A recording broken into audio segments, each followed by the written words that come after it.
Receive করলো। সুন্দর করে আমি ফ্রেশ হয়ে খাবার খাইলাম। দামি খাট, দামি সোফা রেখে কোরআনের মাহফিলে এসে বসলাম কোরআনের আলোচনা করার জন্য। আল্লাহর বান্দারা হৃদয় দিয়ে কথাগুলো শুনবেন। যেদিন জীবন নামক ঘড়ির কাঁটাটা বন্ধ হয়ে যাবে, আপনার মতো আত্মস্বজনগুলো আপনার মতো মানুষটাকে ওই ঘরের ভিতরে কিন্তু আর রাখবে না, ঘর থেকে আপনাকে বের করে দিবে। যত দামি মানুষই আপনি হন না কেন, যত দামি খাট আপনার হোক না কেন, ওই খাটের উপর থেকে আপনার মতো মানুষটাকে ঠান্ডা মাটির উপরে টান টান করে শোয়াই দিবে। কোনো কথা শুনবে না, কোনো কথা মানবে না। মসজিদের বারান্দার পালকিটা আপনার মতো নেতার বাড়িতে নিয়ে যাওয়া হবে। এখানে আমার প্রশ্ন বুঝবেন ভালো করে।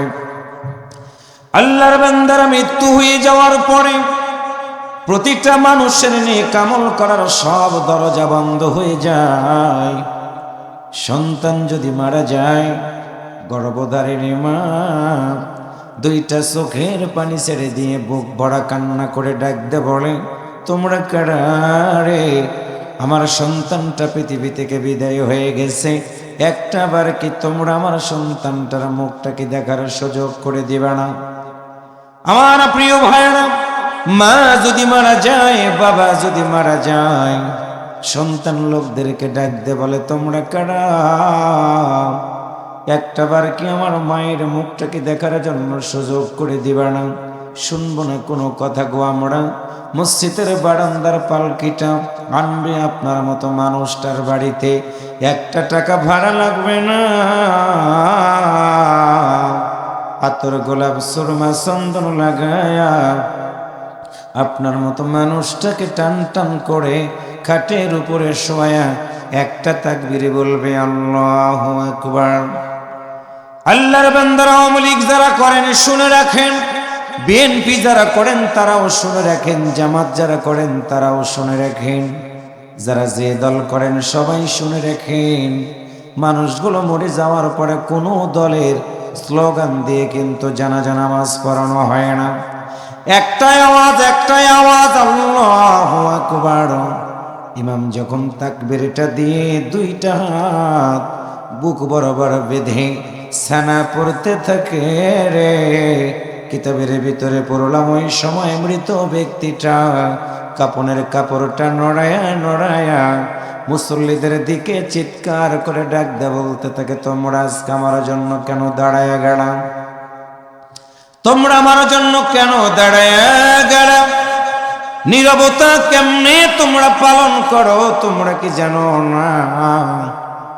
আমরা নিজের আমল করার সব দরজাটা বন্ধ হয়ে গেছে। আমার সন্তানগুলো আমাকে ঘাড় ধরে বের করে দেয় নাই, ঘর থেকে তারা আমার বের করে দিল। প্রাণপ্রিয় তো আমার স্ত্রী আমার মাথার নিচে বালিশটা দিল না। গোসলকারীরা আমার মতো মানুষটাকে গোসল করাইতে গরম পানি ঢেলে আমার হাত পায়ে ফোঁসা ফেলে দিয়েছে। ইমাম জানাজা নামাজ পড়ে দিতেছ, ইমাম বিনয় করে বলি রে, আমার মতো মানুষটাকে একা একা তুমি কবরের ভিতরে রেখে দিয়ে আসবা না? আল্লাহর বান্দারা হাজারো মুসল্লিরা জানাজা নামাজে দাঁড়ায় যায়, মৃত ব্যক্তির আর্তনাদ কেউ শোনে না, কেউ দেখে না, কেউ একটা বার জানাজা নামাজ পড়ানোর পরে কোনো ব্যক্তি মৃত ব্যক্তির মুখটা কিন্তু কাপনের কাপড় খুলে আর দেখে না। লাশ কাঁধে নেওয়া হলো। আল্লাহর বান্দারা 4 জন মানুষ লাশ কাঁধে করে নিয়ে রওনা হয়ে গেল কবরের দিকে। ইমাম আল্লাহু আকবার আওয়াজ দিয়ে নামাজ শেষ করে দিয়ে দিলেন। একসাথে বলুন আল্লাহু আকবার। আর একটু জোরে বলেন। এবার আওয়াজ করে বলুন আল্লাহু আকবার। ইমাম সাহেবটা তাকবীর দিয়ে লাশটা নেওয়া হলো কাঁধের উপরে। রাজনৈতিক দলের নেতারা, এখানে আমার প্রশ্ন, আপনি কোন দল করেন যেই দলের নেতারা কালমাটাও ঠিক মতো বলতে পারে না, পেশাব করার পরে পানিটা পর্যন্ত নেই, পবিত্র হতে পারে না? তাদের যদি দল করেন, মরার পর ওই দলের নেতারা আপনার জন্য কিন্তু আল্লাহর দরবারে দোয়া করতে পারবে না, কারণ কাপড় চোপড় পবিত্রতা নাই, বডিটাও পবিত্র নাই। কেমনে দোয়া করবে আল্লাহর কাছে সেইটা তো তারা জানেই না। জানাজা নামাজে দাঁড়ায় ঈদের নামাজ পড়ে, ঈদের নামাজে দাঁড়ায় জানাজা নামাজ পড়ে, এমন খাটাস মার্কা বলেন তো মুসলমান বাংলাদেশে আছে না নাই? আল্লাহর বান্দার লাশ নিয়ে যাওয়া হলো কবরের ভিতরে। এইখানে ইমাম নেমে যাওয়ার পর লাশটাকে দুইজন মানুষ আমার ভাইয়েরা হাত পেতে ধরে। কিতাবের ভিতরে পড়লাম, ইমাম যখন দুইটা হাতে এরকম পাতে খাটের সিটকারিটা খুলে দেওয়া হয়, লাশটাকে আস্তে করে নামায়া দেওয়া হয়। আল্লাহর বান্দার হৃদয় বিদারক কথা, মৃত ব্যক্তি তখন চিৎকার করে বলে, আমার সন্তানেরা কোথায়, আমার নেতারা কোথায়, কর্মীরা কোথায়, সবাই আমারে ভুলে গেছে। ওই ইমাম তুমি আমারে এখন পর্যন্ত আমারে ভুলে যাও নাই, অনুরোধ করে বলে তুমি আমাকে একটা বারের জন্য ভুলে যাইবা না, ভুলে যাইবা না। আমরা কোনো কথা শুনবো না, শুনবো না। লাশ মাটির কবরের ভিতরে নামায় দিয়া কেবলার দিকে যখন এই কল্লাটা ঘুরানো হবে, আহারে আমি দেখব চোখের আলো আমার থাকবে না, আমার হাতটা থাকবে, হাতটা নড়বে না, পাটা থাকবে, পাটা আমার নড়বে না, নড়বে না। কেবলার দিকে মুখ করে যখনই বলবে বিসমিল্লাহি ওয়া আলা মিল্লাতে রাসূলিল্লাহ, আল্লাহু আকবার জোরে বলেন। আমার প্রিয় ভাইরা, কিতাবের ভিতরে পড়লাম, মানুষকে কবরের ভিতরে নামানোর পর যখনই বলা হয় বিসমিল্লাহি ওয়া আলা মিল্লাতি রাসূলিল্লাহ, এমন সময় মৃত ব্যক্তি ভাই কবরে, যে কবরের ভিতরে আমার মা বাবা সহ কেউ তো আসলো না, আমার কবরের ভিতরে কেউ সাথী হলো না, কেমন করে রেখে যাইবা এমন একটা ঘর, যেই ঘরের একটাও দরজাও নাই, জানালাও নাই, আমার আদরের সন্তানগুলো কেউ নাই, না না, একা একা রেখে দিয়ে চলে যেও না। আমরা কোনো কথা শুনবো না, বাজার থেকে বাঁশ কেটে কবরের উপরে ঢাউট দিয়ে দিব, তালাই বিছাবো, কবরটা অন্ধকার হওয়া শুরু হয়ে যাবে। কেমন করে আজকে 2-3টা দিন হয়ে গেল, দিনের বেলা কিন্তু সূর্যের আলো দেখা যায় না। আল্লাহর বান্দারা, ইমানদার ব্যক্তি যদি হয় কবরের বাসিন্দা, আল্লাহর দিকে লক্ষ্য করে বলবে, আল্লাহ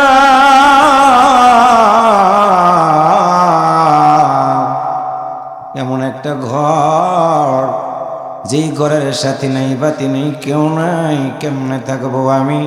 এমনের সময় সবাই কবর ছেড়ে দিয়ে চলে যাব। আল্লাহর পক্ষ থেকে ফেরেশতা আমার ভাইয়েরা আল্লাহর কোরআন পাখি হইয়া ওই কোরআনওয়ালা মানুষটার কবরের ভিতরে হাজির হয়ে যাবে। আল্লাহর ফেরেশতা তাকায় দেখবে, কাফনের উপরে একটা পাখি, কি যেন দেখা যায়, কোনোদিন পাখিটাকে মনে হয় দেখে নাই। ফেরেশতা বলবে, কি নাম তোমার, কোথায় বাড়ি? আল্লাহর কোরআন জবান খুলে বলবে, আল্লাহর ফেরেশতা আমার নাম হলো আল কোরআন, লাউহে মাহফুজ থেকে আমি আল্লাহর বান্দার কাছে হাজির হয়ে গিয়েছিলাম। একটু মারহাবা জোরে বলেন। আল্লাহর ফেরেশতা বলবে, কি কোরআন? আল্লাহর এই বান্দার কবরের ভিতরে মা নাই, বাবা নাই, নেতা কর্মী কেউ নাই, কলিজার টুকরা একটা সন্তান কবরের ভিতরে নাই। কি হয়ে গেল তোমার? তুমি কেন তার কবরের ভিতরে বুকের উপরে পাখি হয়ে হাজির হয়ে গেল? তুমি কি চাও? আল্লাহর কোরআন তখন ডাক দিয়া বলবে, আল্লাহর ফেরেশতা তুমি আল্লাহর কাছে গিয়ে বলো, আল্লাহর এই কোরআন মানা বান্দাটারে জান্নাত না দেওয়া পর্যন্ত আমি এই ব্যক্তিটার কবরের ভিতরে থেকে আমি একটা পাও সরব না। আমার প্রিয় দিনী ভাইরা, আল্লাহর ফেরেশতা একটা দৌড় দিয়ে দিবে, আল্লাহর দরবারে গিয়ে বলবে, আল্লাহ জেফলবাড়ি কবরস্থানে গেলাম, তোমার বান্দা বান্দিকে রেখে দিয়ে গেছে, তার সন্তানেরা কেউ তার কবরের ভিতরে সাথী নেই। আল্লাহ, তোমার এই কোরআনটা তোমার বান্দার কবরের ভিতরে সাথী হয়ে গেছে, বুকের উপরে বসে আছে। আল্লাহ বলবে, বলো এটা কি সেই কোরআন যেই কোরআনের জন্য আমার নবী 3টা বছর শিয়াবে আবি তালেবে জেলখানার ভিতরে বন্দী ছিল? আমার নবী কোরআনের দাওয়াত দেওয়ার কারণে যেই নবীর গায়ে মশা মাছি পড়া হারাম ছিল, আরবের কাফেরেরা আমার সেই নবীরে 3টা বছর বন্দী করে রাখার পর আমার নবীর মুখে খাবার তুলে দেয় নাই, আমার নবীকে ভাত দেয় নাই, রুটি দেয় নাই, খেজুর দেয় নাই। আমার নবী গাছের পাতাগুলো খেয়ে খেয়ে 3টা বছর অতিবাহিত করেছে। আল্লাহ বলবে, ফেরেশতারা বলো, আমার নবী গাছের পাতা খাওয়ার পরে পায়খানা করতে পারে নাই, শক্ত হয়ে গেছে রে। আমার নবীর চোখের পানি আমি আল্লাহ সইতে পারি না, আমি আল্লাহর বড় কষ্ট হয়। ফেরেশতারা বলবে, আল্লাহ, তোমার বান্দাটা এই কোরআনটা মানতে গিয়ে তারা জেলখানার ভিতরে বন্দী থেকেছে। আল্লাহ বলবে, ফেরেশতারা বলো, এটা কি সেই কোরআন যেই কোরআনের জন্য আমার নবী তাইফের ময়দানে পাথরের আঘাত সইতে হয়েছে তাকে? মক্কার মানুষগুলো নির্দয়ের মতো আমার নবীর গায়ে পাথর মেরে দিয়েছে, তারা গোটা বডি ফেটে গেছে। কিতাবের ভিতরে পড়লাম, আল্লাহর নবীর গোটা বডি ফেটে যাওয়ার কারণে রক্তগুলো গড়িয়ে গড়িয়ে পড়ে নবীর গোটা বডিটা লাল হয়ে গেছে রে। জুতার সাথে রক্তগুলো লেগে গেছে, নবী আর দাঁড়াইতে পারে না। জায়েদকে ডাক দে, বলে, জায়েদ রে, বলো, পানি পিপাসা এত লেগে গেছে রে, জীবনটা মনে হয় আর থাকবে না, তুমি বলো তো পানির ব্যবস্থাটাকে একটু করে দিতে পারো কিনা বলো। আল্লাহর বান্দারা কলিজাটা ফেটে যায়। শুনে রাখেন, আল্লাহর নবীর পালক পুত্র জায়েদ তাইফের দাঁড়ে দাঁড়ে গিয়ে বলে, তোমরা কারা? মা শোনো, বোনেরা শোনো, একটু কি পানি দিবা না? মেয়েদের অন্তর কিন্তু নরম, মেয়েরা ঘরের ভিতর থেকে মশক ভর্তি করে পানি এনে জায়েদের হাতে দিয়ে বলে, এই যে পানি তুমি খাও। জায়েদ পানি না খেয়ে মশকটা নিয়ে যখন বাড়ি থেকে বের হবে, এমন সময় দাঁড় করে বলে, বলো তো, পানি চাইলা দিলাম, খাইলা না কেন, কোথায় নিয়ে যাও? জায়েদ রাদিয়াল্লাহু তাআলা আনহু 2টা চোখ ভেজা তার। আল্লাহর নবী কি সাহাবীরা অনেক বেশি ভালোবাসত। জায়েদ ডাক দিয়ে বলেছে, তোমরা শুনে রাখো, আমি জায়েদ পানি খাবো না, পানি খাবো না।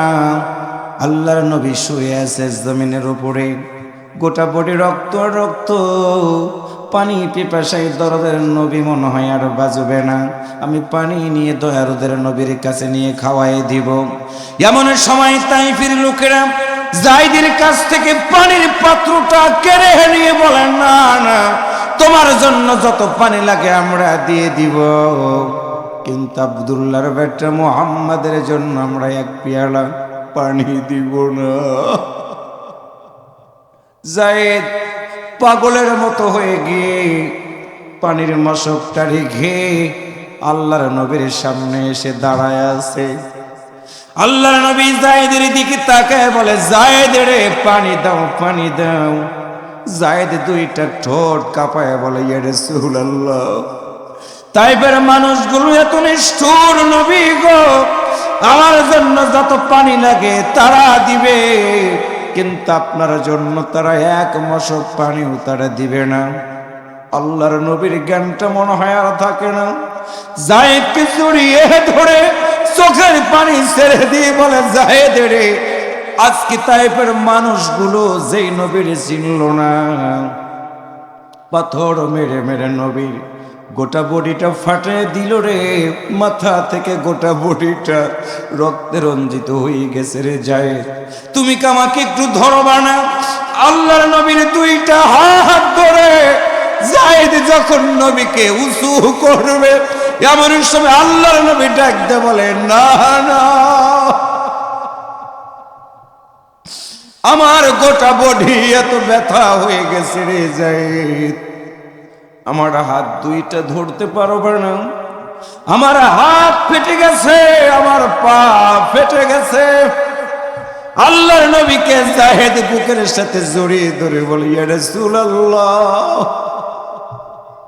আমি সইতে পারি না। এমন সময় জিবরাইল আমিন এসে নবীর সামনে সালাম দিয়ে বলে, ইয়া রাসূলুল্লাহ, আপনি চোখের পানি মুছে ফেলে দেন, আপনি আকাশের দিকে তাকায় দেখেন, আপনার গায়ে আঘাতের কারণে আল্লাহর ফেরেশতারা সবাই চোখের পানি ছেড়ে দিয়ে কাঁদতেছে।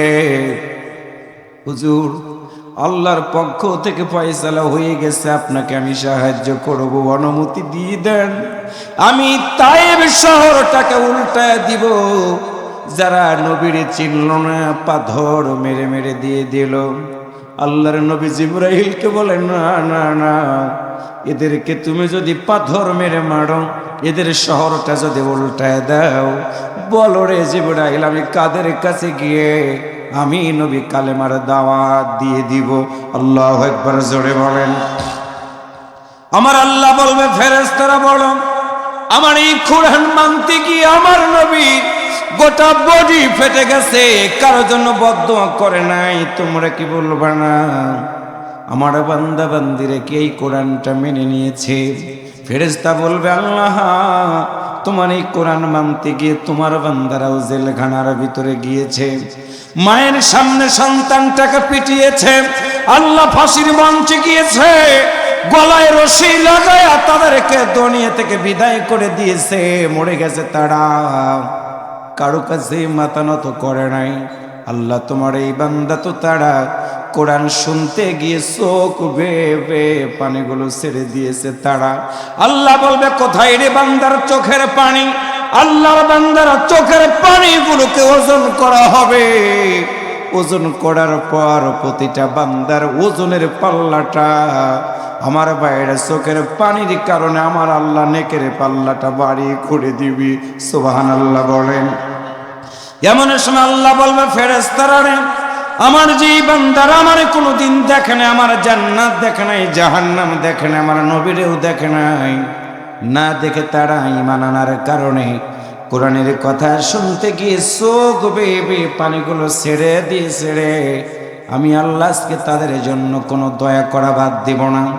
মাটির কবরে তার মা নাই, বাবা নাই, কেউ নাই, আমি আল্লাহ আজকে তার ফাঁকি দিতে পারবো না, পারবো না। ফেরেশতারা রে, যাও যাও যাও, আমি আল্লাহ আজকে আদেশ দিয়ে দিলাম, ওয়াদাল্লাহুল্লাযীনা আমানু ওয়া আমিলুস সালিহাত লাহুম মাগফিরাতুন ওয়া আজরুন আযীম। ফেরেশতারা রে, আমি আল্লাহ কথা দিয়েছিলাম, কোরআন মানবে যারা, নেক আমল করবে যারা, আমি আল্লাহ তাদের গুনাহ খাতাগুলোকে মাফ করে দিব। শুধু মাফ করে দিব না, ওয়া আজরুন আযীম। বান্দারে, তোমার জন্য সুসংবাদ হলো, তোমার মাটির ঘরটা মাটির থাকবে না, আমি আল্লাহ তোমার কবরটাকে জান্নাত পর্যন্ত প্রশস্ততা দান করে দিয়ে দিলাম।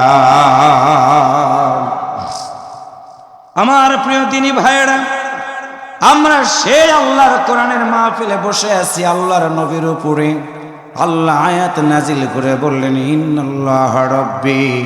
নবী, তুমি আবু জাহেলকে বলে দাও, নিশ্চয় আমার রব হলো আল্লাহ। আমার সামনে যারা বসা, আওয়াজ করে বলুন তো, আমাদের একমাত্র রব কে? আর একটু জোরে বলেন, কে? আল্লাহ বলেন, রাসূল বলো, ওয়া রাব্বুকুম। আবু জাহেল, তুমি শুনে নাও, লাত মানাত উজ্জা তোমার রব না, রব তোমার আল্লাহ।